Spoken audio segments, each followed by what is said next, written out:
Pada suatu hari, Imam Ahmad ibn Hanbal memberikan pelajaran kepada murid-muridnya.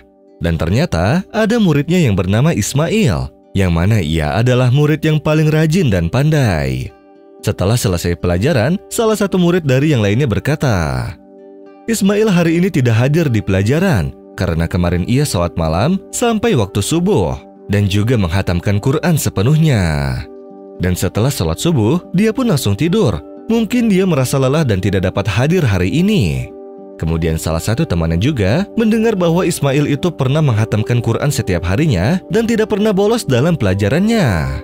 Lalu Imam Ahmad ibn Hanbal pun tidak memperhatikan sebab Ismail tidak hadir, hanya saja ia bertanya-tanya dalam hatinya, apakah Ismail mentadaburi ayat Quran dan makna-makna yang agungnya ketika dia menghatamkannya setiap hari. Dan di hari kemudian, Ismail pun datang untuk belajar. Lalu Imam Ahmad ibn Hanbal mendekatinya. Lalu beliau pun berkata dengan kecintaannya, "Aku dengar dari teman-temanmu bahwa kamu setiap hari menghatamkan Al-Quran." Lalu Ismail menganggukkan kepalanya sambil berbangga dengan dirinya. Lalu Imam Ahmad berkata kepadanya, "Aku ingin hari ini engkau bangun malam seperti yang telah kau lakukan sebelumnya. Tetapi bacalah Al-Quran dengan tadabur, seakan engkau membacanya denganku." Dan Ismail menjawabnya, "Baiklah, wahai Syekh."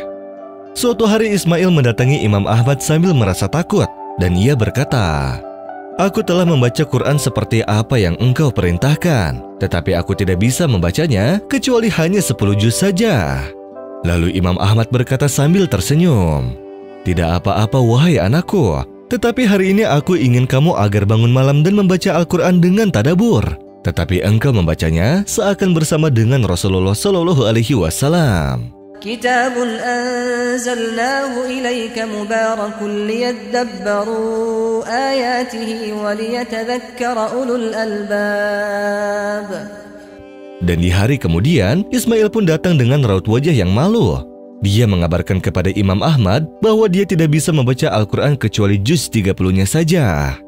Lalu Imam Ahmad terdiam menggelengkan kepalanya sambil berkata, "Malam ini aku ingin kamu bangun seperti biasanya, tetapi bacalah Quran pada hari ini, seakan engkau membacanya di hadapan Allah Subhanahu wa Ta'ala."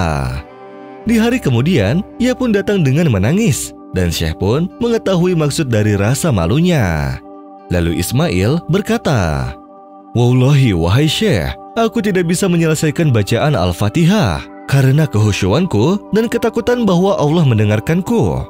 Lalu Imam Ahmad pun tersenyum dan berkata kepada muridnya, "Tidak semua yang kau banyak membaca dengan lisanmu itu menurunkan derajat, tetapi sesuatu yang kau fahami dan ditadaburi."